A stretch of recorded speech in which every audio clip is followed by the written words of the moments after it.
Membangun usaha perhiasan bukan hanya soal modal materi yang besar, melainkan juga tentang rasa percaya kepada para pekerja. Namun, apa jadinya jika rasa percaya yang dipupuk selama bertahun-tahun justru dimanfaatkan untuk menggerogoti usaha itu sendiri dari dalam? Peristiwa memilukan ini menimpa seorang pemilik toko perhiasan berinisial Y di kawasan Kecamatan Gunung Putri, Kabupaten Bogor. Pemilik toko yang awalnya tenang menjalankan usahanya, mendadak dikejutkan oleh audit stok yang tak pernah sinkron. Berbagai jenis perhiasan emas bernilai fantastis hilang bertahap tanpa jejak.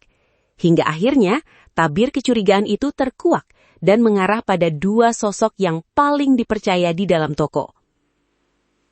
Sabtu 1 Agustus 2026, suasana kerja di toko perhiasan tersebut mendadak tegang.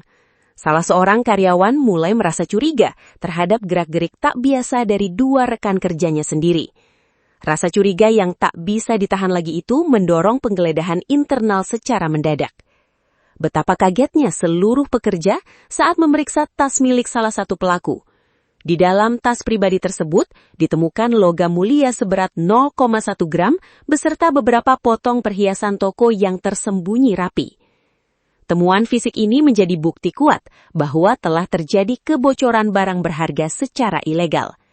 Tanpa buang waktu, sang pemilik toko berinisial Y langsung membawa temuan ini ke pihak kepolisian dan resmi membuat laporan ke Polsek Gunung Putri. Menindaklanjuti laporan tersebut, unit reserse kriminal Polsek Gunung Putri bergerak cepat melakukan penyelidikan, menginterogasi saksi-saksi, serta memeriksa kedua terduga pelaku. Dua karyawati berinisial J dan T akhirnya diringkus. Kapolsek Gunung Putri Kompol Hilal Adi Imawan mengkonfirmasi bahwa kedua pelaku bukanlah orang baru. Pelaku J tercatat telah bekerja di toko tersebut selama kurang lebih 5 tahun, sementara pelaku T memiliki masa kerja yang lebih lama, yaitu 6 tahun. Bertahun-tahun mengabdi membuat keduanya memegang akses penting serta kepercayaan penuh dari sang pemilik. Namun, kepercayaan itulah yang justru dijadikan celah untuk melancarkan aksi kejahatan. Hasil pemeriksaan menunjukkan bahwa penggelapan ini telah berlangsung secara sistematis sejak Mei 2026 hingga Juli 2026. Penyidikan kepolisian berhasil membongkar pembagian peran yang sangat rapi di antara kedua karyawati ini. Pelaku T bertugas memanipulasi laporan penjualan harian.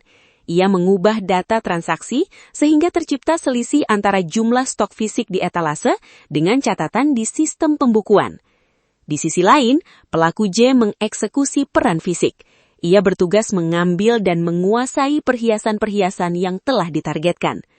Setelah barang berhasil dikeluarkan dari toko, perhiasan tersebut dijual secara bertahap ke beberapa wilayah, mulai dari Bogor, Jakarta, hingga Bekasi.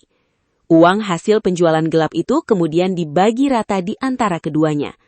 Bukan untuk kebutuhan mendesak, uang tersebut justru dipakai untuk memuaskan gaya hidup dan membeli barang-barang mewah seperti emas batangan, perhiasan baru, jam tangan bermerek, hingga sebuah unit tablet.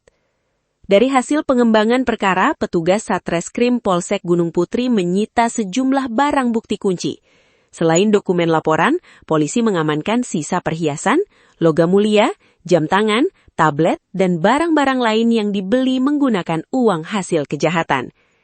Akibat aksi terencana dua karyawati seniornya ini, pemilik toko mengalami kerugian yang sangat fantastis. Diperkirakan mencapai Rp635.666.900. Kini, kedua pelaku harus membayar mahal pengkhianatan mereka di balik sel tahanan. Kasus ini menjadi pengingat keras bagi setiap pemilik usaha, bahwa dalam mengelola bisnis bernilai tinggi, sistem pengawasan dan audit berkala yang ketat harus tetap berjalan. Sebab ancaman terbesar terkadang datang dari orang yang paling kita percayai.